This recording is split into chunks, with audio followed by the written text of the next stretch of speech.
Bismillahirrahmanirrahim. Assalamu alaikum, my dear students. How are you?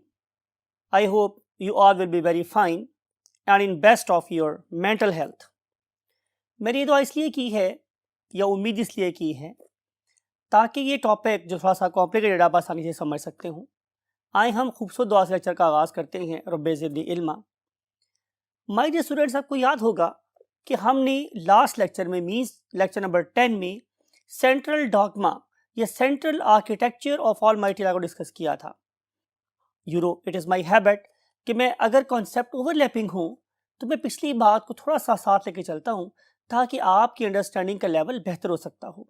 आइए हम इस तरह करते हैं कि आज हम पुराना टॉपिक थोड़ा सा रिवाइज करते हैं और फिर नए टॉपिक की बुनियाद रखते हैं, that is called as transcription. So basically today's topic is transcription. Transcription क्या होती है इसको अंडरस्टैंड करने के लिए let's jump to the whiteboard. Yes my dear students, आपसे बात हुई थी सेंट्रल डॉगमा की, तो क्यों ना पुरानी याद को ताज़ा किया जाए। तो उसमें आपको याद होगा हमने बोला था कि basically we have a master copy and that very master copy is called as DNA. आपको याद होगा मैंने एक कलर्ड हैवी प्राइस, एक अच्छी प्राइस वाली कलर्ड बुक की को मिसाल दी थी। और हम करते क्या है कि हम इस पर्टिकुलर डीएनए को नमूना उस्वा टेम्पलेट के तौर पे लेते हैं और फिर उसके बाद इससे बनाते हैं व्हाट आरएनए। क्या बनाते हैं हमारे स्टूडेंट्स? आरएनए। और मैंने आपको याद है बताया था कि अगर तो मैं डीएनए के डबल स्ट्रैंड की एक सिंगल स्ट्रैंडेड कॉपी करूं तो ये प्रोसेस कहलाता है ट्रांसक्रिप्शन। ट्रांसक्रिप्ट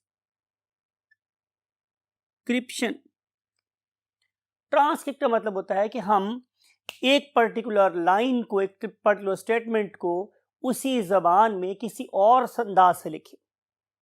शायद आप इसे अगर उर्दू की सेंस में समझना चाहें तो शायद हम इसकी सलीस कर रहे हैं, राइट। तो मैंने डीएनए की सलीस की, उसको ट्रांसक्राइब किया या उसको किसी और वे में लिखा, तो फिर क्या बन जाएगा मेरे पास? आरएनए।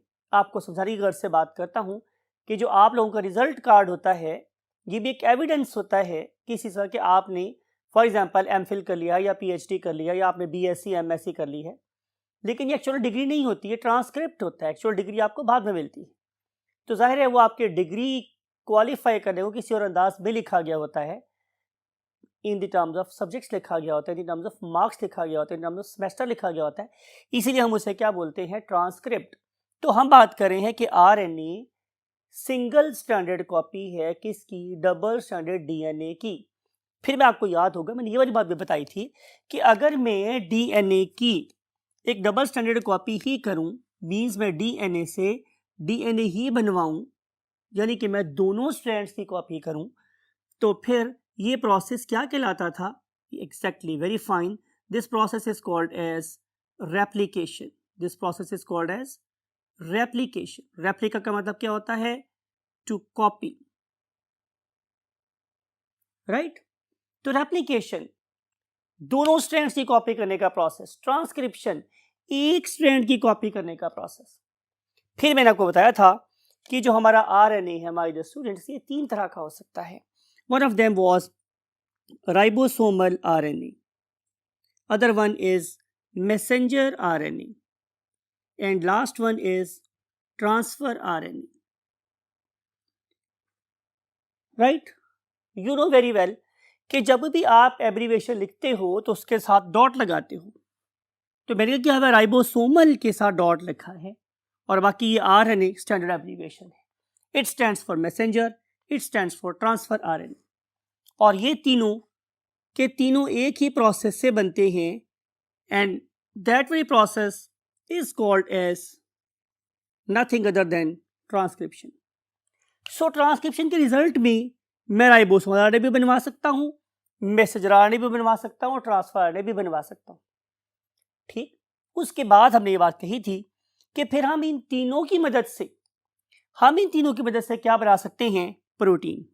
फिर हम इन तीनों की मदद से क्या करेंगे? प्रोटीन बनवाएंगे। तो जब माय डियर स्टूडेंट्स मैं प्रोटीन बनवा रहा हूं तो ये प्रोसेस कहलाता है व्हाट? ट्रांसलेशन। क्या कहलाता है my dear students? Process is called as translation. सवाल ये है कि इसे हम लोग ट्रांसलेशन क्यों कहते हैं? बिकॉज के ट्रांसलेशन का मतलब होता है तर्जुमा। तो तर्जुमा आमतौर पर किसी और ज़बान में किया जाता है। तो ये ज़बान थी किसकी? न्यूक्लियोटाइड की। और प्रोटीन की ज़बान क्या है? Amino acids. तो जब मैं न्यूक्लियोटाइड की लैंग्वेज को अमाइनो एसिड की लैंग्वेज से बदल दूंगा तो प्रोसेस कहलाएगा ट्रांसलेशन। इसका मतलब यह है कि natural process means central dogma consists of only three processes. Number 1 is replication. Number 2 is transcription. Number 3 is translation. Replication, transcription, translation. सवाल ये है कि ट्रांसलेट करने के लिए हमें क्या क्या चाहिए था? तो आंसर इज हमें चाहिए था सबसे पहले राइबोसोमल आरएनए। मैं आपसे डिस्कस कर रहा हूं राइबोसोमल आरएनए की खूबियां। तो ये जो माय डियर स्टूडेंट्स मेरे पास राइबोसोमल आरएनए है, ये उस वक्त बनता है कि जब सेल डिवाइड हो रहा होता है, राइट? इसकी मिसाल मैं आमतौर पर यूँ देता हूँ, आप ये समझें कि ये आपके घर का किचन है जहाँ पे आपने कुकिंग करनी है, चीज़ नई बनानी है, खाना नया बनाना है। तो क्या करोगे? आमतौर पे ऐसा ही होता है कि जब भी हम नया घर बनाते हैं तो उसमें किचन ज़रूर बनाते हैं। तो यही समझ लो कि राइबोसोमल आरएनए हम उस वक्त बनाएंगे जब हम नया सेल बना रहे होंगे। बिकॉज कि जब मेरे पास राइबोसोमल आरएनए होगा तो ही मैं क्या बना सकता हूँ? राइबोसोम। और जब मेरे पास राइबोसोम होगा तो ही प्रोटीन बन सकती है। तो नेचर ने राइबोसोम को बनाने के लिए राइबोसोमल आरएनए को सबसे पहले बनवाया, राइट? तो जब मैं राइबोसोमल आरएनए बनवा लूंगा बहुत सारा, किस प्रोसेस से? ट्रांसक्रिप्शन के प्रोसेस से, तो फिर मैं उसके साथ मिला दूंगा राइबोसोमल प्रोटीन्स। तो जब ये दो चीज़ें आपस में मिल जाएंगी तो उनके मिलने से क्या बन जाएगा? एक प्रोटीन सिंथेसाइजिंग डिवाइस और apparatus, you know very well, it is called as ribosome. तो सबसे पहले ज़रूरत थी कि हम प्रोटीन बनाने वाली मशीन को बनाएं, that is called as ribosome. तो उसके लिए मुझे राइबोसोमल आरएनए को सबसे पहले बनवाना पड़ा। नाउ हम राइबोसोम्स को बनवा चुके हैं, ठीक है? लुक एट दिस कि ये मेरे पास एक राइबोसोम है, it is something like it has got 2 units, एक स्मॉलर और एक लार्जर। तो इसके ऊपर हम भेजते हैं किसको? मैसेंजर आरएनए को। सबसे पहले कौन इस्तेमाल हुआ था? नंबर 1 पे राइबोसोमल आरएनए। अब हम भेजेंगे इसके ऊपर मैसेंजर आरएनए को। तो मैसेंजर आरएनए आके इसके ऊपर क्या करेगा? इस तरीके से बाइंड कर जाएगा। इसकी मिसाल मैं आमतौर पर यूँ देता हूँ, ये समझ लो कि जैसे कि एक एरोप्लेन आके अपनी गैलरी के साथ अटैच हो जाता है, अपने कॉरिडोर के साथ अटैच हो जाता है, या एक जो रेलवे ट्रेन है वो आके अपने प्लेटफॉर्म के साथ खड़ी हो जाती है ताकि मुसाफिर आसानी से उतर सकते हो और चढ़ सकते हो। यही बात यहाँ पर है कि एक लंबी सी ट्रेन है और वो एक कॉरिडोर के साथ अटैच है, that is called as basically what? Ribosome. अब इस राइबोसोम के ऊपर हम किसको भेजेंगे? थर्ड टाइप ऑफ आरएनए को, that is called as transfer RNA. इस ट्रांसफर आरएनए का क्या काम है? बात को समझेंगे, बड़ा इंपॉर्टेंट है, बहुत ज़रूरी है, इसलिए मैंने शुरू से ही आप लोगों के दिमाग के सही होने की दुआ की है। माय डियर स्टूडेंट्स, अब बात करें ट्रांसफर आरएनए की। ट्रांसफर आरएनए क्या करेगा? ट्रांसफर आरएनए आके दो काम करेगा। नंबर 1 इज डीकोडिंग, यानी कि वो उस बात को समझेगा जो खुफिया, कोड क्या होता है? खुफिया, you can say password is something like a code. तो खुफिया जो पैगाम है अल्लाह ताला की तरफ से जो राइबोसोम के पास पहुंच चुका है, किस फॉर्म में? मैसेंजर आरएनए की फॉर्म में। मैसेंजर आरएनए इज बेसिकली अ खुफिया पैगाम, इज अ कोडेड मैसेज। तो इस पर्टिकुलर कोडेड मैसेज को, जो कि ट्रिपलेट की फॉर्म में होता है, क्या क्यों होता है अब आप डिस्कस करेंगे।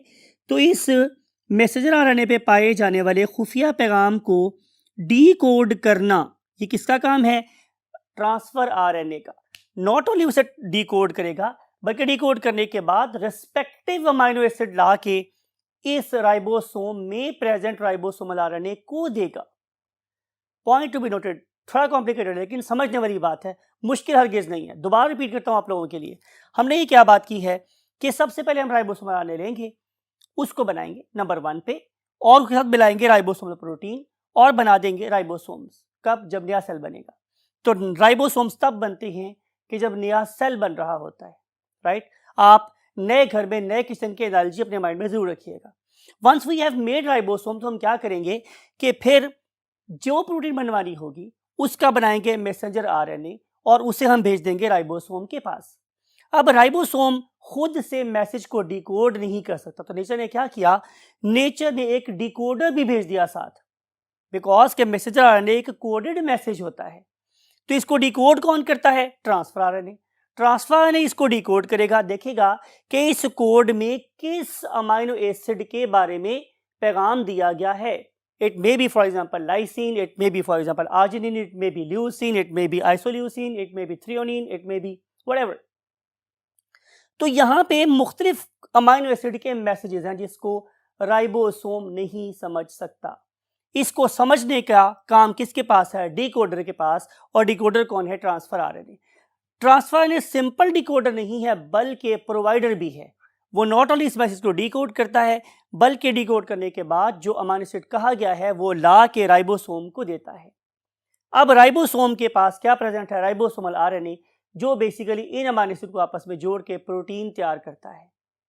इसका मतलब ये होगा कि प्रोटीन के अंदर कौन सा अमाइनो एसिड होना चाहिए और कौन सा अमाइनो एसिड सप्लाई करना है, ये दोनों जिम्मेदारियां हमारे इस ट्रांसफर आरएनए की है। और अगर आप इस पर्टिकुलर डायग्राम में ट्रांसफर आरएनए की शक्ल देखें तो पता चलेगा कि its shape is something like a clover leaf. ठीक है, मैं क्लोवर लीफ की हम बात, लौंग के पत्ते की बात कर रहे हैं, इसलिए हम इसे क्लोवर लीफ मॉडल भी बोलते हैं। तो अगर आप इसको देखेंगे तो नजर आएगा कि इसके अंदर दो चीजें बड़ी अहम हैं। उनमें से एक को हम लोग बोलते हैं एंटीकोडोन। अब एंटीकोडोन क्या है, एंटीकोडोन ट्रांसफर आरएनए का वो वाला एंड है जो मैसेंजर आरएनए के साथ आके बाइंड होता है। मैसेंजर आरएनए पे क्या था my dear students, exactly code. तो उसको रीड करने वाला क्या होगा, एंटीकोड। तो एंटीकोडोन बेसिकली कहाँ लाई करता है, ट्रांसफर आरएनए के पास। कोडोन कहाँ लाई करता है, मैसेंजर आरएनए के पास। तो मैसेंजर आरएनए पे प्रेजेंट कोडोन को एंटी फॉर्म में, ऑपोजिट फॉर्म में पढ़ता है कौन, ट्रांसफर आरएनए। और फिर वो swim into the cytoplasm and bring the corresponding what, amino acid. वो लाके किसको दे देगा, राइबोसोम को। राइबोसोम क्या करेगा, उनको आपस में जोड़ के प्रोटीन बनवा देगा। इसका मतलब ये हुआ कि type of amino acid and sequence of amino acid, इसकी गारंटी या एश्योरेंस हमें कौन प्रोवाइड कर रहा है, transfer RNA. So transfer RNA is a very very important substance, very very important adapter molecule that is going to adapt itself to bring the very very specific amino acid and fetch it and give it to the ribosomes. तो ये हमारे dear students central dogma of the almighty Allah. तो इसका मतलब ये होगा कि ये तीनों की तीनों चीज़ें बड़ी ज़रूरी हैं। राइबोसोमल आरएनए भी बहुत ज़रूरी है, अगर नहीं होगा तो राइबोसोम कैसे बनेंगे। मैसेंजर आरएनए बनना बहुत ज़रूरी है, बिकॉज अगर ये नहीं होगा तो हमारी प्रोटीन बनने का मैसेज कहाँ से आएगा। और ट्रांसफर आरएनए जिसके अभी हमने इतने कसीदे किए हैं, अगर ये नहीं होगा तो जाहिर है ना तो मैसेज डिकोड होगा और ना ही हमें कोरेस्पॉन्डिंग अमाइनो एसिड अवेलेबल होंगे। तो इस रेफरेंस से ये तीनों के तीनों बहुत ज़्यादा क्या है, इंपॉर्टेंट हैं। तो आइए देखते हैं कि नेचर डीएनए से आरएनए कैसे बनवाती है। बेसिकली यही आज हमारा टारगेट है या हमारा टॉपिक ऑफ अंडरस्टैंडिंग है, right. So let's move to the next one third of the board. Yes my dear students, हम बात कर रहे हैं ट्रांसक्रिप्शन की। तो ट्रांसक्रिप्शन बेसिकली क्या प्रोसेस है कि आप लोगों के पास एक डीएनए का मॉलिक्यूल है और आपने डीएनए के मॉलिक्यूल के बारे में देखा था कि ये एक डबल स्ट्रैंडेड स्ट्रक्चर है। It is double stranded structure, ठीक है। तो आप लोगों ने कहना कि हमारे स्टूडेंट्स कि आपने इससे आरएनए बनवाना है। क्या बनाना है हमारे डियर स्टूडेंट्स, आरएनए। और आरएनए हमेशा क्या होता है, सिंगल स्ट्रैंडेड, राइट। तो सवाल ये पैदा होता है माय डियर स्टूडेंट्स कि अगर डीएनए मेरे पास डबल स्ट्रैंडेड है, चले बनाते हैं आप लोगों को अंडरस्टैंड करने के लिए, अंडरस्टैंडिंग को डेवलप करने के लिए। फॉर एग्जांपल कि ये मेरे पास एक स्ट्रैंड है, that is 3 bar to 5 bar. I think आप अंडरस्टैंड कर रहे होंगे कि what is meant by 3 bar to 5 bar. इसका मतलब ये है कि इसका OH ऊपर वाली साइड पर है और 5 एंड पे अटैच फॉस्फेट नीचे वाली साइड पर है। और इसके साथ एक और स्ट्रैंड जुड़ा हुआ है, दैट इज समवेयर हियर। और इस पर्टिकुलर स्ट्रैंड का डायरेक्शन क्या है, 5 बार टू 3 बार। पढ़े लिखे बच्चे हैं, कोई मुश्किल नहीं आप लोगों के लिए कि ये दो स्ट्रैंड है डीएनए के जो कि एंटी पैरेलल हैं। मतलब ये कि ये हैं तो पैरेलल लेकिन इनकी डायरेक्शन ओपोजिट है, इसलिए हम बोलते हैं एंटी पैरेलल स्ट्रैंड्स। अब होना क्या है हमारे स्टूडेंट्स कि सबसे पहले हम लोगों ने इन स्ट्रैंड्स को खोल देना है। तो ऐसा करते हैं कि हम इस स्ट्रैंड को खोल देते हैं। तो जब मैं इसे खोलूंगा तो एक स्ट्रैंड मेरे पास ये बन जाएगा और एक स्ट्रैंड मेरे पास ये बन जाएगा, दिस वन।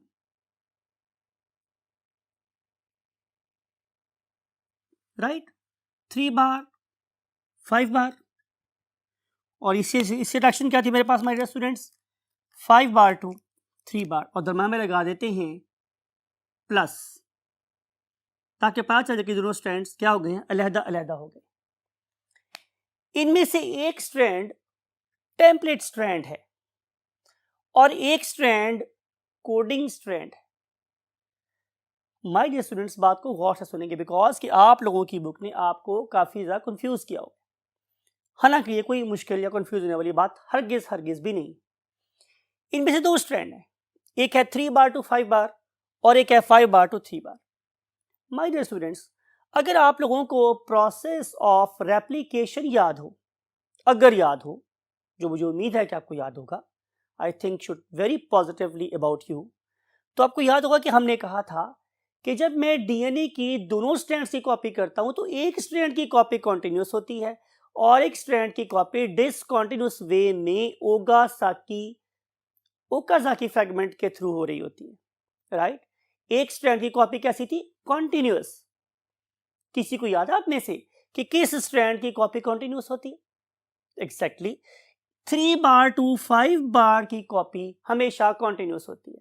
और मैंने आपको इस रीजन ये बताई थी कि इस वाले केस में जो इसकी कॉम्प्लीमेंट्री स्ट्रैंड डेवलप हो रहा होता है उसके अंदर कार्बन नंबर 3 हमेशा अवेलेबल है टू ग्रो कॉन्टिन्यूसली। राइट, तो इस पर्टिकुलर स्ट्रैंड की कॉपी जो कि 3 बार टू 5 बार होता है, किस प्रोसेस में, डीएनए से डीएनए बनने के प्रोसेस में इसकी कॉपी कैसी होती है, कॉन्टिन्यूस होती है। लेकिन इस स्ट्रैंड की कॉपी कैसी हुई थी, डिसकॉन्टिन्यूस। राइट, तो आपका क्या ख्याल है, जिस स्ट्रैंड की कॉपी कॉन्टिन्यूस होनी चाहिए उसी से एमआरएनए बनना चाहिए या जिसकी कॉपी डिसकॉन्टिन्यूस होती है? तो वेरी राइट, लॉजिकली तो जिस स्ट्रैंड की कॉपी कॉन्टिन्यूस होनी चाहिए उसी स्ट्रैंड का क्या होना चाहिए, टेम्पलेट होना चाहिए डीएनए के अंदर। तो बिल्कुल ऐसा ही है कि जिस स्ट्रैंड की कॉपी कॉन्टिन्यूसली होती है हमेशा उसी स्ट्रैंड को ही टेम्पलेट स्ट्रैंड कहा जाता है। तो 3 बार टू 5 बार वाला स्ट्रैंड क्या कहलाएगा, टेम्पलेट स्ट्रैंड। तो लिखते हैं इस पर्टिकुलर स्ट्रैंड का नाम, this is called as template strand.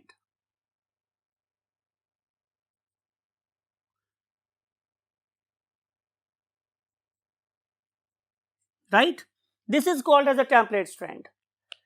Template strand is called as template strand because के इसकी कॉपी कॉन्टिन्यूस हो सकती है और इसी के अंदर बेसिकली कोड के ओपोजिट क्या प्रेजेंट है, सीक्वेंस। ये बात बड़ी टर्निंग पॉइंट वाली है, इसलिए आई नीड योर अटेंशन कि टेम्पलेट स्ट्रैंड में एक्चुअली जीन के ओपोजिट क्या प्रेजेंट है, न्यूक्लियोटाइड्स। ठीक है, यू नो, चलिए आपके लिखते हैं ताकि आपको बात समझ आ जाए। फॉर एग्जाम्पल, क्या आपको याद है कि हम यू लिखते हैं कि यहाँ ए टी जी ए जी और सी के sequences. It is just arbitrary, मैंने वैसे सिलेक्ट कर लिया, इसमें कोई सीक्वेंस नहीं है, मैंने वैसे लिख दिए हैं। तो माय डियर स्टूडेंट्स, आपको याद होगा कि इसके ऑपोजिट यहाँ पे क्या होगा, जाहिर है यहाँ पे टी होगा, यहाँ पर ए होगा, यहाँ पर टी होगा, यहाँ पर ए होगा, यहाँ पर सी होगा, यहाँ पर टी होगा, यहाँ पर ए होगा, यहाँ पर टी होगा, राइट, यहाँ पर सी होगा और यहाँ पे जी होगा। राइट, इस स्ट्रैंड की opposite, this particular strand, it is the actual gene. it is the actual code of the information. Therefore this strand is called as coding strand. This is called as what? Coding strand. In fact जो चीज हमने बनवानी है वो यहां present, लेकिन इसकी copy continuous नहीं हो सकती, लिहाजा हम इसकी कॉपी करते भी नहीं, और कॉपी करेंगे तो कॉपी इस जैसी बनेगी, और जब कॉपी जैसी बनेगी तो सीक्वेंस ही क्या हो जाएगा? डिफरेंट हो जाएगा, तो उससे बनने वाली प्रोटीन भी क्या होगी? डिफरेंट होगी। इसलिए हम लोग कोडिंग स्ट्रैंड की कॉपी नहीं करते, बल्कि एक नॉन सेंस वे में एंटी सेंस स्ट्रैंड की कॉपी करते, राइट? कोडिंग, इनफैक्ट कोडिंग ये है, लेकिन हम उसके ओपोजिट स्ट्रैंड की कॉपी करें, इसलिए बोलते हैं एंटी सेंस स्ट्रैंड। सेंस बनती तो नहीं है, राइट? लेकिन ये बहुत ज्यादा लॉजिकल और सेंसिबल बात है कि अगर मैं इस स्ट्रैंड की कॉपी करूंगा तो एग्जैक्ट जेनेटिक कोड बनेगा किसका? मैसेंजर आरएनए का। तो मैसेंजर आरएनए का कोड वही होगा जो एक्चुअली हमारे कोडिंग स्ट्रैंड का सीक्वेंस है। इसलिए मैं दोबारा बोल रहा हूं, आखिरी दफा आपके लिए रिपीट कर रहा हूं कि यह बात बहुत इंपॉर्टेंट है कि हम लोग हमेशा 3 बार टू 5 बार स्ट्रैंड को टेम्पलेट स्ट्रैंड बोलते हैं, बिकॉज कि हम इस स्ट्रैंड को कॉन्टिन्यूसली कॉपी कर सकते हैं। दूसरी बात है, अदार बुल इज़्ज़त ने क्या कैरेक्टर की हुई है कि इनफैक्ट कोड इसके अंदर नहीं रखा हुआ, कोड इसके ओपोजिट स्ट्रैंड में रखा है, इसलिए हम इसे कोडिंग स्ट्रैंड बोलते हैं। फिर तीसरी बात हमारे पास ये है कि जब मैं टेम्पलेट स्ट्रैंड से मैसेंजर आरएनए बनवाऊंगा तो उसके अंदर जेनेटिक इन्फॉर्मेशन बिल्कुल वैसी ही होगी जैसी कि हमारे इस कोडेड डीएनए के अंदर है। देयरफॉर मैसेंजर आरएनए हमेशा टेम्पलेट स्ट्रैंड का होता है, कोडिंग स्ट्रैंड का नहीं होता, कोडिंग स्ट्रैंड जैसा होता है। But still there is a difference, जो आप लोगों को पहले से पता है कि आरएनए में और डीएनए में बेसिक फर्क क्या था। 2 फर्क थे, आपको याद होगा कि हमारे डीएनए में जो राइबोज शुगर्स थी वो क्या थी? डीऑक्सीराइबोज शुगर, लेकिन आरएनए में होती है राइबोज शुगर। पढ़ाया हुआ है बहुत दफा, चैप्टर नंबर 2 याद करें। अब हम बात करें हैं अगली कि अगर मैंने इस पर्टिकुलर टेम्पलेट स्ट्रैंड को कॉपी करके एक कोडिंग स्ट्रैंड जैसा क्या बनाया, मैसेंजर आरएनए या ट्रांसफर आरएनए या राइबोसोम आरएनए, तो इसके सीक्वेंसेस बिल्कुल इस जैसे होंगे एक्सेप्ट वन थिंग। आपको याद है लास्ट टाइम डिस्कस किया था, फिर दोबारा इन्फोर्स करता हूं ताकि आपको बात समझ आ जाए कि जो था हमारा डीएनए, जो हमारा डीएनए था उसमें क्या था? ATGC, adenine, thymine, guanine, cytosine. If you want to see me you can come at GC, right? और जहां तक बात थी आप लोगों के किसकी बात स्टूडेंट्स? आरएनए की। तो आरएनए के अंदर आपको याद है, आरएनए के अंदर आपको याद है कि एडेनिन तो होता है, गुआनिन होता है, साइटोसिन होता है, लेकिन थाइमिन की जगह पे यूरासिल आ जाता है। पढ़े लिखे बच्चे हैं, पता है आप लोगों को कि हमारे आरएनए में एडेनिन इज एब्सेंट, हमारे आरएनए में यूरासिल इज प्रेजेंट। तो फिर जब मैं इस स्ट्रैंड की कॉपी करूंगा तो यहां पे क्या बनेगा? यहां पे चलो यहां लिखते हैं ताकि आपको समझ आ जाए। यहां पे बनेगी एक कॉपी। ये कॉपी मैंने डेलिबरेटली ब्लू से बनाई है ताकि मैंने यहां पे आरएनए भी ब्लू से लिखा हुआ था। There should be a correlation between the flow of knowledge. तो इस ए के मुकाबले में क्या टी लिखूं? अगर मैंने माय डियर स्टूडेंट्स यहां पे आरएनए बनाना हो तो क्या ख्याल है, मैं इस ए के मुकाबले पे टी लिखूं? क्या आरएनए में टी होता है? तो आंसर इज नो। तो फिर ए के मुकाबले पे क्या आएगा? You, right? टी के मुकाबले पे क्या आएगा? ए के मुकाबले पे आएगा यू, टी के मुकाबले पे आएगा ए, जी के मुकाबले पे सी, ए के मुकाबले पे यू, टी के मुकाबले पे ए के मुकाबले पे यू, जी के मुकाबले पे सी और सी के मुकाबले पे जी। बात समझ आई? ये जो मैंने बनाया है नया सिंगल स्ट्रैंड, किसका? जाहिर है आरएनए का। तो देखो वो बिल्कुल उसका जेनेटिक कोड और इस स्ट्रैंड का जेनेटिक कोड एक जैसा है, no difference at all. Therefore this 5 bar 3 bar is called as coding strand. Actual code तो इसके अंदर है, प्रोटीन तो इस जैसी बदनी है, इसको तो हमने सिर्फ इसे रख दिया यहाँ पे ताकि कॉपी कंटिन्यूस हो सकती हो। अब हम क्या करेंगे कि अब हम इस पर्टिकुलर स्ट्रैंड को यहां से बाहर निकाल लेंगे, ठीक है? और उसके बाद इन 2 स्ट्रैंड्स को दोबारा से आपस में मिला देंगे और दोबारा से कॉइल कर देंगे। तो पहला जो कॉन्सेप्ट आपकी बुक में लिखा हुआ है जो आपको समझना है वो ये है कि हमारा डीएनए डबल स्ट्रैंडेड होता है, उसको हम लोग अनकॉइल कर लेते हैं। अनकॉइल करने के बाद हमारे पास एंजाइम्स आते हैं जो उसके दरम्यान में हाइड्रोजन बॉन्ड को ब्रेक कर देते हैं, और हाइड्रोजन बॉन्ड्स को ब्रेक करने के बाद क्या होता है हमारे students, look at this animation. Animation देखते हैं, आपको यहाँ से ज़्यादा बेहतर समझ आएगी। लुक एट दिस के ये मेरे पास क्या है, एक DNA. You are looking at कि ये एक डबल हेलिकल स्ट्रक्चर है। लुक एट दिस एंजाइम, ये क्या कर रहा है कि ये इसके टर्न्स खोल रहा है, and that very enzyme that is going to uncoil the DNA is called as helicase. ठीक है, टर्न खोलने के बाद ये बन गया मेरे पास ladder model of DNA that is called as a primary structure of DNA. अब यहाँ पे एंजाइम आएंगे एंडोन्यूक्लियसेस, और वो क्या करेंगे कि वो इन पर्टिकुलर डबल बॉन्ड्स को और ट्रिपल बॉन्ड को क्या करेंगे, खोल दे, कट कर देंगे। जब ये सारे कट हो जाएंगे तो अब antisense strand also known as template strand और हमारा कोडिंग स्ट्रैंड ये क्या हो जाएंगे, सेपरेट सेपरेट हो जाएंगे। Look at this very animation. ठीक है, उसके बाद मेरे पास एक स्ट्रैंड ऐसा जिसका नाम क्या है 3 बार टू 5 बार। ये क्या है, टेम्पलेट स्ट्रैंड, बिकॉज इसकी मैंने कॉपी करनी है। इसका दूसरा स्ट्रैंड कौन सा है, कोडिंग स्ट्रैंड, बिकॉज कि इसके अंदर एक्चुअल कोड मौजूद है जैसा कि मैसेंजर आरएनए में होना चाहिए। ठीक है मेरे स्टूडेंट्स, तो हम क्या कर रहे हैं कि देखिए हम 3 बार 5 बार की कॉपी कर रहे हैं, लेकिन आप जरा साथ साथ पड़ी हुई बेसिस को देखकर आपको नजर आएगा कि except you there is no difference between the messenger RNA and coding strand. उसके बाद क्या करेंगे, हम इसको यहां से बाहर निकाल लेंगे और ये बन जाएगा हमारा आरएनए। तो डिड्यूस हमने ये किया कि हमेशा 3 बार टू 5 बार की कॉपी होती है, लेकिन एक्चुअली ये किस जैसी होती है, एग्जैक्टली 5 बार 3 बार जैसी होती है। Therefore 3 bar 5 bar is called as template strand and 5 bar 3 bar is called as coding strand. इतनी दफा रिपीट होने के बाद तो आपको ये बात अजबर हो जानी चाहिए। राइट माय डियर स्टूडेंट्स, अब हम चलते हैं आगे, देखते हैं कि हमारे इस बुक में और क्या क्या इंफॉर्मेशन गिवन है।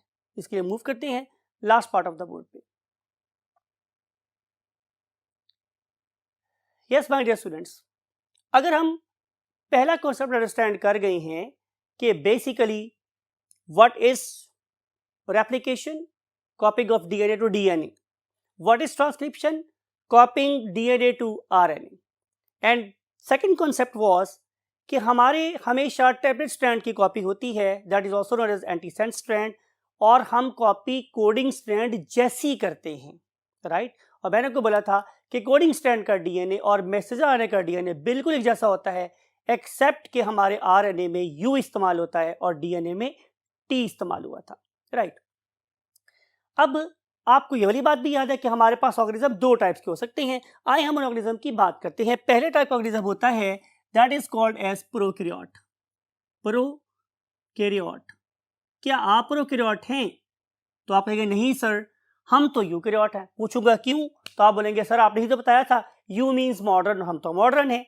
राइट, तो हम क्या हैं, eukaryotes. All organism except viruses and bacteria are eukaryotes.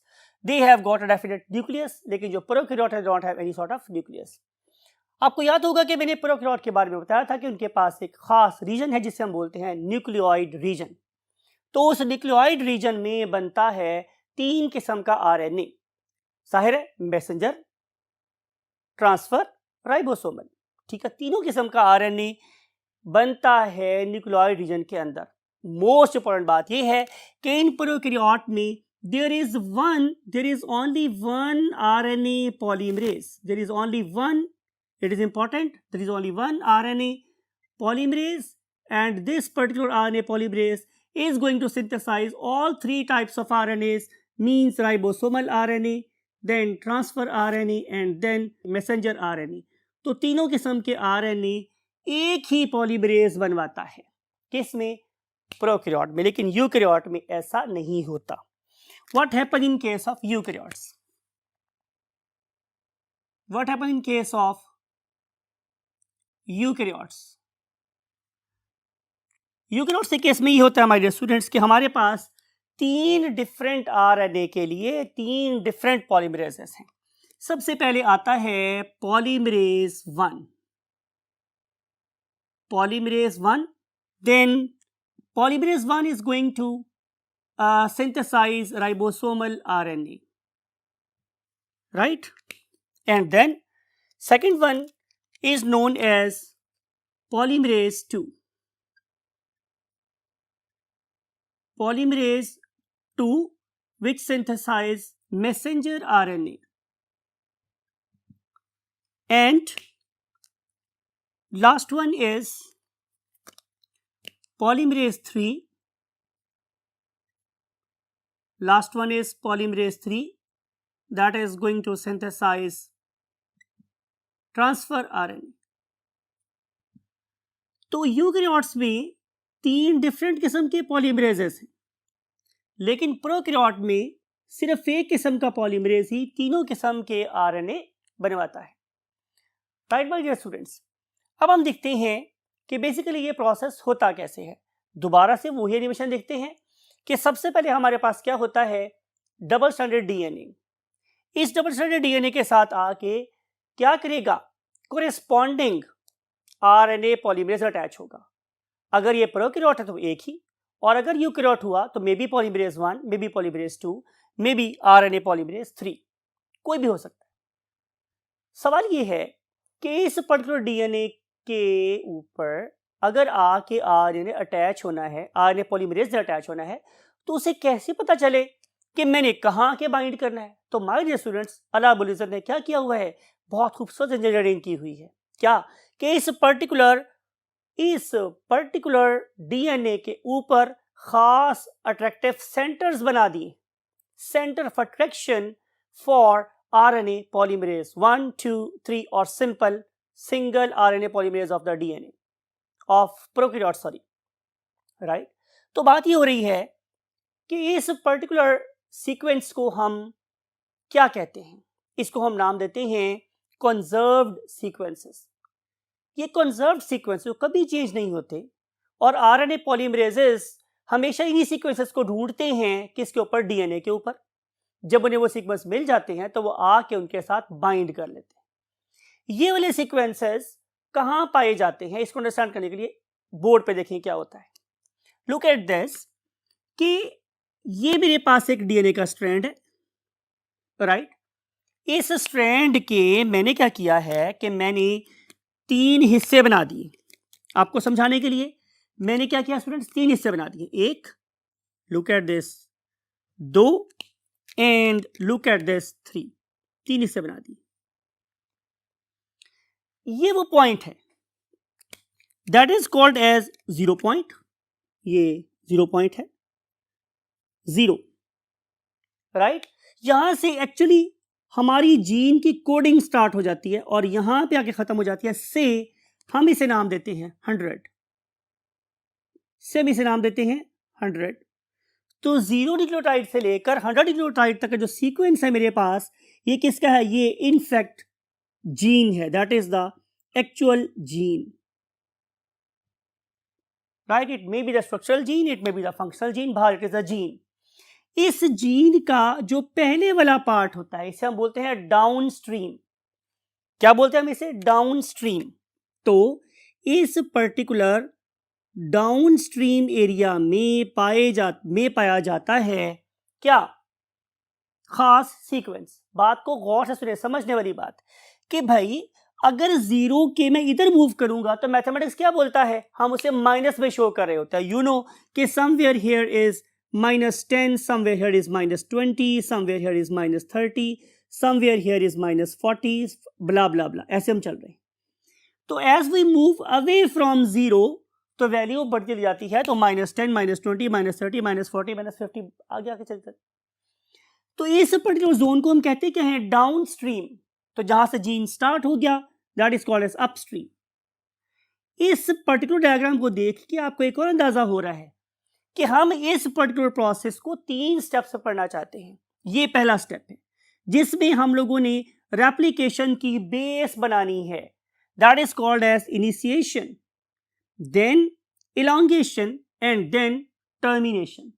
यानी कि हम रेप्लिकेशन को भी 3 प्रोसेस में डिवाइड कर रहे हैं, सॉरी ट्रांसक्रिप्शन को भी 3 स्टेप्स में डिवाइड कर रहे हैं। Number 1 is initiation, number 2 is elongation and number 3 is termination. लिख देते हैं ताकि आप भूले नहीं। इस वाले जीन से, इस वाले पार्ट से हमें करवानी है क्या, इख्तिताम, that is called as termination, right. और इस वाले पार्ट पे हम लोगों ने क्या करवानी है, इलोंगेशन, इलोंगेशन। और इस वाले पार्ट से हमें क्या करवानी है, इनिशिएशन।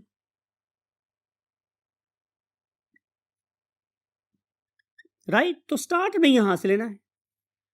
स्टार्ट कैसे लेंगे कि जब मैं इस पर्टिकुलर डीएनए के साथ ला के अपने आरएनए पॉलीमरेज को बाइंड करवाऊंगा। This very structure is basically a very large molecule of what RNA polymerase. ये आरएनए पॉलीमरेज है जिसने आके हमारे डीएनए के साथ बाइंड करना है। तो बाइंड करने के लिए इस पर्टिकुलर रीजन में खास सीक्वेंसेस हैं, कंजर्व्ड सीक्वेंसेस हैं, जिन्हें हम लोग क्या बोलते हैं, प्रोमोटर ऑपरेटर एरियाज। इन पर्टिकुलर प्रोमोटर ऑपरेटर एरियाज में कंजर्व्ड सीक्वेंसेस प्रेजेंट हैं। For example, one of them is called as TT GACA and other one is TAT,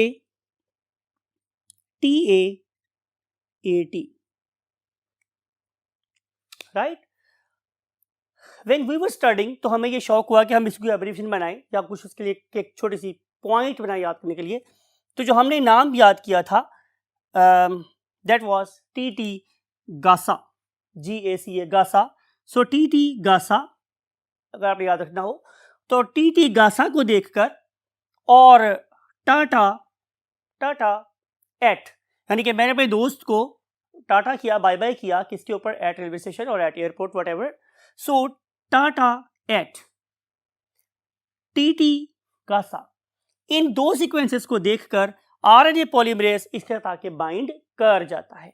फिर इसके बाद यहां पे एक फैक्टर लगा होता है my dear student, something like it, ये समझ लें, समथिंग लाइक इट। यहाँ पे एक, अगर आप कभी किसी कंटोनमेंट एरिया में गए हो तो आपने देखा होगा कि उसकी एंट्री से पहले चौकी बनी होती है, राइट, वो आपको चेक करती है फिर आगे जाने देती है। So that very checkpoint is also present over here and that very checkpoint is called as sigma factor. That very point is called as sigma factor. इस सिग्मा फैक्टर का जिम्मे एक बहुत इंपॉर्टेंट काम है। अगर आपने कभी रेस देखी हो मोटर बाइक की या कार की, तो वो ये इंश्योर कर रहे होते हैं कि हर एक जो राइडर है वो अपनी सही पोजीशन पे और लाइन से पीछे खड़ा हो। It is called as proper alignment, जो हमारी कॉम में बिल्कुल नजर नहीं आती, खासतौर पे इशारों के ऊपर, ज़ेब्रा क्रॉसिंग के ऊपर। तो हम बात ये कर रहे हैं कि correct alignment is very very essential. अगर करेक्ट अलाइनमेंट नहीं होगी तो हमारे पास बड़ी सीवियर किस्म की म्यूटेशंस हो सकती हैं। तो it is the responsibility of the sigma factor कि इलोंगेशन के टाइम पर ये दोनों चीजें कैसी हो, अपनी करेक्ट पोजीशन के ऊपर। वंस आरएनए पॉलीमरेज बाइंड हो गया और ये इंश्योर कर लिया गया कि अब इसकी बाइंडिंग बिल्कुल सही है, अलाइनमेंट बिल्कुल सही है, तो सिग्मा फैक्टर रिलीज हो जाएगा। जब सिग्मा फैक्टर यहां से हट जाएगा तो अब आपको इजाजत है आरएनए पॉलीमरेज साहब कि आप अपनी मर्जी से अपने रेट पे काम कर सकते हैं। तो वो क्या करते हैं कि जो हमारे आरएनए पॉलीमरेज साहब हैं, ये हमारे टेम्पलेट स्ट्रैंड को देखते हुए क्या करते हैं, इलोंगेट करते हैं। इलोंगेशन होती रहती है जब तक कि हमारे पास जीन का कोड खत्म नहीं हो जाता। जो ही जीन का कोड खत्म होगा तो आगे सीक्वेंस शुरू हो जाएगा, जैसे हम बोलते हैं टर्मिनेशन। ये तीनों की जो चीजें कहाँ प्रेजेंट है, डीएनए के टेम्पलेट स्ट्रैंड पर प्रेजेंट हैं। इनिशिएशन कोडोन भी, इलोंगेशन भी और टर्मिनेशन भी।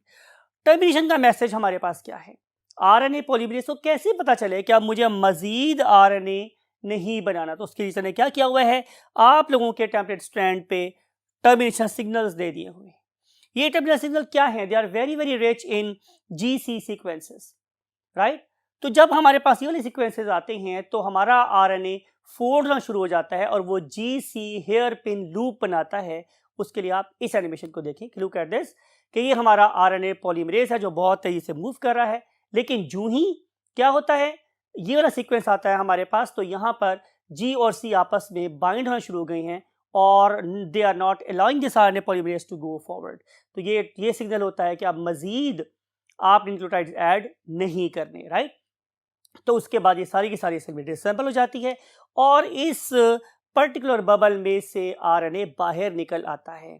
तो जिस पर्टिकुलर बबल में ये प्रोसेस चल रहा था that is called as transcription bubble, और इसके एक होल में से आरएनए आ गया बाहर। तो हमारा आरएनए पॉलीमरेज क्या हो गया, आउट। आरएनए पॉलीमरेज के आउट होने के बाद अब क्या होगा, दोबारा से हेलिकेजेस आएंगे, वो इस पर्टिकुलर डीएनए के न्यूक्लियोटाइड्स को आपस में दोबारा से बंद कर देंगे और बंद करके सेव कर लेंगे डीएनए को। तो फोटोकॉपी आ गई बाहर। उस फोटोकॉपी का नाम क्या था, exactly RNA. Right my dear students. अब आपको याद होगा कि हम लोगों ने दो ऑर्गेनिजम्स की बात की थी, उनमें से एक का नाम क्या था, प्रोकैरियोट, एक का नाम क्या था, यूकैरियोट। अब प्रोकैरियोट के केस में क्या होता है, प्रोकैरियोट के केस में तो बड़ी सिंपल सी बात है कि अभी हम लोगों ने आरएनए को बनवाया, इसे जल्दी से न्यूक्लियर डिवीजन में से साइटोप्लाज्म के पास भेजा और उसकी प्रोसेसिंग स्टार्ट हो गई। लेकिन जो हमारा यूकैरियोट है उस वाले केस में ऐसा नहीं होता। उस वाले केस में इस न्यूली सिंथेसाइज्ड इमेच्योर आरएनए को बहुत से एंजाइम से खतरा है। आपको पता है कि हमारे अपने न्यूक्लियस के अंदर बहुत सारे क्या होते हैं, एंजाइम्स होते हैं जिन्हें हम लोग न्यूक्लियेजेस का नाम देते हैं, जो हमारे सेल के न्यूक्लियस पे अटैक करने वाले डिफरेंट टाइप्स के वायरल डीएनए को और बैक्टीरियल डीएनए को चॉप ऑफ करके उन्हें इनएक्टिव करते रहते हैं। यस, पे सलाम and tribute to these particular enzymes के जो हमारे अपने डीएनए के को डिफेंड कर रहे हैं और फॉरेन डीएनए को क्या करते हैं, चॉप ऑफ करके वहां से भगा देते हैं। लेकिन ये वाला एंजाइम किसी खास मैकेनिज्म के तौर पे काम कर रहा होता है कि ये हमारे जो फॉस्फेट बॉन्ड्स होते हैं उसको ब्रेक करता है। तो क्या हमारे आरएनए में फॉस्फेट बॉन्ड्स नहीं है, तो डेफिनेटली हैं। तो हमारा आरएनए भी उतना ही इन पर्टिकुलर एंजाइम से क्या है, वल्नरेबल है, इसके ऊपर अटैक कर सकते हैं ये वाले एंजाइम। तो नेचर ने क्या किया कि right after its formation, means हम बात कर रहे हैं अभी न्यूली मेड आरएनए की, it is also called as pre RNA, इसे हम लोग प्री आरएनए भी बोलते हैं। इट में भी प्री एमआरएनए, इट में भी प्री टीआरएनए, इट में भी प्री आरएनए, आरआरएनए। तो किसी भी आरएनए की बात हो रही है। नेचर ने क्या किया, इसके बनने के फौरन बाद इसको दोनों तरफ से क्या कर दिया, महफूज कर दिया। कैसे, लुक एट दिस, आपके लिए एक नाम लिख रहा हूं, इसका नाम होता है माय डियर स्टूडेंट 7-मिथाइल जीटीपी, 7-मिथाइल गोनोसिन ट्राइफॉस्फेट, 7-मिथाइल जीटीपी। क्या इंडिकेट कर रहा है कि इसकी पोजीशन नंबर 7 पे क्या लगी है, मिथाइल। राइट। फिर एक और बात जो आपने गौर से अंडरस्टैंड करनी है वो क्या है, वो ये है कि मैंने इस पर्टिकुलर 7-मिथाइल जीटीपी के साथ एक चीज और लिखी है, 5 बार 5 बार 5 बार 5 बार 7-मिथाइल जीटीपी। इसका क्या मतलब है कि मैंने इस न्यूली फॉर्म्ड मैसेंजर आरएनए की कार्बन नंबर 5 के ऊपर प्रेजेंट एंड को, जो कि इसका स्टार्ट था, एक कैप पहना दी। 5 एंड पे एक कैप पहना दी। बात को गौर से समझिएगा माय डियर स्टूडेंट्स। इस कैप को मैंने कार्बन नंबर 5 से जोड़ा है। राइट। तो इसके 5 एंड पर एक 5 एंड जुड़ा हुआ 7-मिथाइल जीटीपी अटैच हो जाता है, that is protecting it from its 5 and. और अगर मैं बात करूं इसके तीसरे वाले एंड की, मींस 3 एंड की, तो यहां पे ऐड होती है एक poly A tail. whenever we use a term poly A tail, तो उसका मतलब ये है कि यहाँ पे बहुत सारे एडिनिन न्यूक्लियोटाइड्स ऐड होते हैं कॉन्टिन्यूसली। राइट। और ये जो मेरे पास कॉन्टिन्यूसली ऐड होने वाले पॉली ए टेल हैं, ये ऊपर क्या कहते हैं, कॉइल करके इसको उसकी टेल वाले एंड से प्रोटेक्शन प्रोवाइड करते हैं। सो इस तरीके से ये फोल्ड होके अपर एंड से 7-मिथाइल जीटीपी कैप से और नीचे वाली साइड से पॉली ए टेल से क्या हो जाता है, महफूज हो जाता है। अब इवन हमारे अपने क्या कहते हैं एंडोन्यूक्लियेजेस, वो भी इसको चॉप ऑफ नहीं कर सकते और ये बिल्कुल कंसील्ड फॉर्म में हमारी न्यूक्लियर पोर में से बाहर निकलेगा और फिर जाके कहाँ, हमारे साइटोप्लाज्म में राइबोसोम के पास पहुंचते ही ये क्या हो जाएगा, अनवाइंड हो जाएगा और अटैच हो जाएगा with of course ribosomal RNA of the ribosome. So this is the story, this is the all thing regarding the formation of different types of RNAs and the procedures involved, and of course the modification involved, how we can convert a pre-RNA into the mature RNA, right? So that's it with this topic. I hope कि अगर हम इस process को जल्दी से wind up करना चाहें तो हम एक दफ़ा फिर से रिव्यू देते हैं और इस पर्पस के लिए हम बोर्ड 1 पे मूव करते हैं। यस माय डियर स्टूडेंट्स, बात हो रही थी आप लोगों के साथ कि हम डीएनए की कॉपी कर सकते हैं, डीएनए के अंदर प्रोसेस कॉल्ड एप्लीकेशन, लेकिन आज का हमारा टॉपिक था ट्रांसक्रिप्शन। तो उसमें हमने क्या करना है, हमने डबल स्ट्रैंडेड डीएनए को सिंगल स्ट्रैंडेड आरएनए से कॉपी करना है। डेफिनेटली हम ट्रांसक्रिप्शन की बात कर रहे हैं, और अगर ये तीनों किस्म के मेरे पास क्या होंगे आरएनए, तो ही मैं बना सकता हूँ प्रोटीन। और अगर मैं प्रोटीन बनवाऊंगा तो जाहिर है लैंग्वेज चेंज हो जाएगी, प्रोसेस कहलाएगा translation, because protein consist of amino acids. तो उस पर्पस के लिए मुझे चाहिए 3 किस्म के RNA, ribosomal RNA, messenger RNA और ट्रांसफर आरएनए। और इन तीनों किस्म के आरएनए का आपस में मिल के काम करना जरूरी है to make the correct proteins, ठीक है। और इस पर्पस के लिए जब मैं आरएनए डीएनए से आरएनए बनवाना चाहता हूं तो हमारे साथ क्या होता है, इसके लिए हम we have to go to the second board. तो क्या होता है मेरे साथ कि हमारे डीएनए के 2 स्ट्रैंड थे, one of them is called as 3 bar to 5 bar, other one is called as 5 bar to 3 bar. तो मैंने आपको बोला था कि हमारे पास सबसे पहले एंजाइम आएंगे जिससे कॉइल को खोल देंगे, इसके डबल और ट्रिपल बॉन्ड्स को ब्रेक कर देंगे, तो ये वाला जो डीएनए था वो मॉलिक्यूल खुल जाएगा इस स्ट्रैंड में और इस स्ट्रैंड में। तो मैंने आपको बताया था कि हमारे इस पर्टिकुलर स्ट्रैंड को हम बोलते हैं टेम्पलेट स्ट्रैंड, और इसको हम इसलिए कॉपी करते हैं बिकॉज किसी कॉपी कॉन्टिन्यूस हो सकती है, और दूसरे को हम बोलते हैं कोडिंग स्ट्रैंड बिकॉज कि इनफैक्ट मैसेंजर आरएनए के अंदर वही पैगाम होना चाहिए जो कोडिंग स्ट्रैंड के अंदर है। तो हम टेम्पलेट स्ट्रैंड का एग्जैक्ट रेप्लिका बनाते हैं कोडिंग स्ट्रैंड जैसा, एक्सेप्ट कि आपको याद है कि हमारे डीएनए में ए टी जी सी तीनों थी, लेकिन हमारे आरएनए में ए यू जी सी था। इसका मतलब है थाइमिन नहीं होता बल्कि यूरासिल होता है। तो अगर आप देखें तो आप लोगों के कोडिंग स्ट्रैंड का सीक्वेंस और आरएनए का सीक्वेंस बिल्कुल एक जैसा है, एक्सेप्ट वन थिंग कि टी की जगह पे यू लगा हुआ होता है। Once we have done this thing तो we have got what the RNA, right. I hope कि आपको इन सारी बातों के बाद अंडरस्टैंडिंग हो गई होगी कि हम आरएनए किस स्ट्रैंड का बनाते हैं। इसके बाद क्या होगा कि हम देखेंगे कि बेसिकली ये सिंथेसिस होती कैसी है, तो उसके लिए मूव करना पड़ेगा last part of the board पे। यस, तो मैंने आपको बोला था कि हमारे पास आरएनए 3 किस्म का हो सकता है, one of them is ribosomal RNA, the transfer RNA और मैसेंजर आरएनए। ये तीनों के तीनों किस्म का आरएनए हमारे प्रोकैरियोट में एक ही आरएनए पॉलीमरेज से बनता है, लेकिन यूकैरियोट में ऐसा नहीं होता। यूकैरियोट में 3 डिफरेंट किस्म के पॉलीमरेज 3 डिफरेंट किस्म के आरएनए बना रहे हैं। RNA polymerase 1 is synthesising RNA ribosomal RNA, and RNA polymerase 2 is going to make messenger RNA, and RNA polymerase 3 is going to make transfer RNA।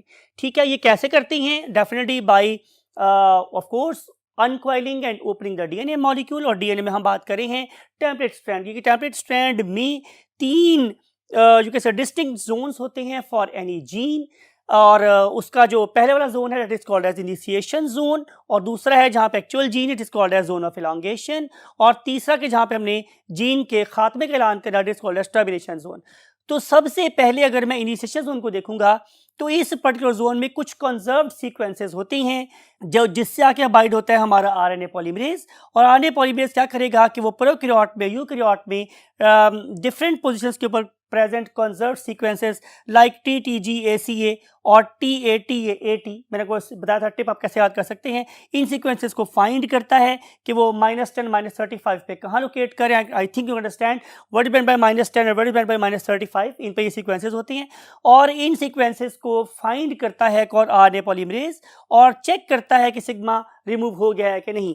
Sigma यहाँ पे इसलिए है कि वो करेक्ट अलाइनमेंट ऑफ जीन देखे। वंस इट इज रिमूव तो RNA polymerase move करता है, इलोंगेट करता है, और इलोंगेट करते हुए कहाँ जाता है लास्ट न्यूक्लियोटाइड ऑफ जीन के ऊपर, और फिर शुरू हो जाते हैं हमारे टर्मिनेशन सिग्नल्स। तो जो ही टर्मिनेशन सिग्नल्स आते हैं तो हमारे डीएनए के हमारे आरएनए की सिंथेसिस खत्म हो जाती है, और जाहिर है हमारा आरएनए उस ट्रांसक्रिप्शन बबल में से बाहर निकल आता है। फिर मैंने आपसे बात ये की थी कि जो हमारा प्रोकैरियोट है उसके अंदर तो कोई प्रॉब्लम नहीं है, ये आरएनए वैसे ही बाहर आ जाता है और अपना काम करना शुरू कर देता है।